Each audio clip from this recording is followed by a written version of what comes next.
ও মাঝারি উচ্চতার আকাশ প্রতিরক্ষা ব্যবস্থা ধ্বংস হলেও নিম্ন আকাশসীমায় মার্কিন ও ইসরায়েলি বিমান বাহিনীর জন্য চরম আতঙ্ক হয়ে দাঁড়িয়েছে ইরানের কাঁধে রেখে ব্যবহারযোগ্য বিমান বিধ্বংসী ক্ষেপণাস্ত্র ম্যানপ্যাডস।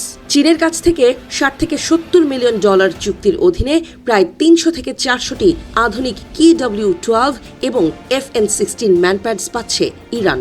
হংকং ভিত্তিক একটি মধ্যস্থতাকারী প্রতিষ্ঠানের মাধ্যমে চীনের উরুমছি থেকে পাকিস্তান হয়ে আকাশ বা স্থলপথে এসব অস্ত্র ইরানে পৌঁছানোর প্রক্রিয়া চলছে। বিশ্লেষকদের মতে এই অস্ত্র ইরানের হাতে পৌঁছালে তা যুক্তরাষ্ট্র ও ইসরায়েলের নিম্ন উচ্চতায় পরিচালিত বিমান, ড্রোন ও হেলিকপ্টার অভিযানের জন্য নতুন চ্যালেঞ্জ তৈরি করতে পারে।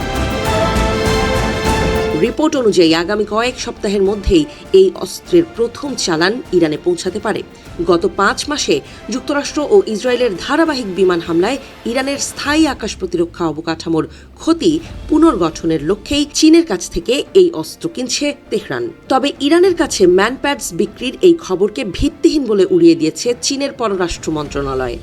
একই সঙ্গে এই ধরনের অস্ত্র পরিবহনে কোনো ভূমিকা থাকার কথা অস্বীকার করেছে পাকিস্তানের সামরিক বাহিনী। অন্যদিকে এই অস্ত্র সরবরাহের খবর সত্য হলে তা চীনের প্রেসিডেন্ট শি জিনপিং এর দেয়া আশ্বাসের বরখেলাপ হবে বলে মন্তব্য করেছেন মার্কিন প্রেসিডেন্ট ডোনাল্ড ট্রাম্প। মার্কিন সেনাবাহিনীর ডেটাবেজ অনুযায়ী চীনের KW-12 ম্যানপ্যাডস ক্ষেপণাস্ত্র ১.৪২ কেজি উচ্চ ক্ষমতা সম্পন্ন বিস্ফোরক ও টাংস্টেন ধাতব টুকরো রয়েছে। এটি ৫০০ মিটার থেকে ৬ কিলোমিটার দূরের লক্ষ্যবস্তুতে আঘাত হানতে পারে এবং ১০ মিটার থেকে ৪ কিলোমিটার উচ্চতায় উড়ন্ত বিমান ধ্বংসে সক্ষম। এর ইনফ্রারেড সেন্সর ৯ কিলোমিটারেরও বেশি দূর থেকে জেট বিমান শনাক্ত করতে পারে। একবার নিক্ষেপে লক্ষ্যবস্তু ধ্বংসের সম্ভাবনা ৮০%-এরও বেশি বলে দাবি করা হয়। একইভাবে চীনের FN-16 ক্ষেপণাস্ত্র নিচু দিয়ে উড়ন্ত যুদ্ধবিমান, হেলিকপ্টার ও ড্রোন ভূপাতিত করার জন্য তৈরি। রিপোর্ট অনুযায়ী চীনের পাশাপাশি রাশিয়ার সঙ্গেও ইরানের একটি বড় অস্ত্র চুক্তি রয়েছে। ২০২৫ সালের ডিসেম্বরে স্বাক্ষরিত $৫৯১ মিলিয়ন সেই চুক্তির আওতায় ৫০০টি ভার্ভা ম্যানপ্যাডস লঞ্চার এবং ২৫০০টি ক্ষেপণাস্ত্র পাবে ইরান। ২০২৯ সাল পর্যন্ত ধাপে ধাপে এগুলো ইরানের কাছে সরবরাহ করবে রাশিয়া। ম্যানপ্যাডস লঞ্চারের সুবিধা হলো এগুলো ছোট আকারের এবং সহজে লুকিয়ে রাখা যায়। কয়েকজন সদস্যের একটি ছোট দল খুব দ্রুত অবস্থান পরিবর্তন করে এসব লঞ্চার ব্যবহার করতে পারে, ফলে শত্রুপক্ষের যুদ্ধবিমান এগুলোকে কখনোই শনাক্ত করতে পারে না।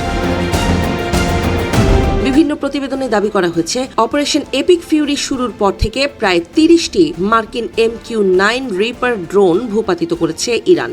এছাড়া একটি মার্কিন HH-60W উদ্ধারকারী হেলিকপ্টার, একটি A-10 যুদ্ধবিমান এবং একটি FA-18 যুদ্ধবিমানও ইরানি ম্যানপ্যাডস লঞ্চারের আঘাতে হামলায় ক্ষতিগ্রস্ত হয়েছে। বিশ্লেষকদের মতে চীনের তৈরি ম্যানপ্যাডস ইরানের হাতে পৌঁছালেও তা যুক্তরাষ্ট্র ও ইসরায়েলের বিমান হামলা পুরোপুরি ঠেকানো সম্ভব না। তবে নিচু উচ্চতায় পরিচালিত ড্রোন, হেলিকপ্টার, নজরদারি বিমানের জন্য এই ম্যানপ্যাডস লঞ্চার হুমকি তৈরি করবে।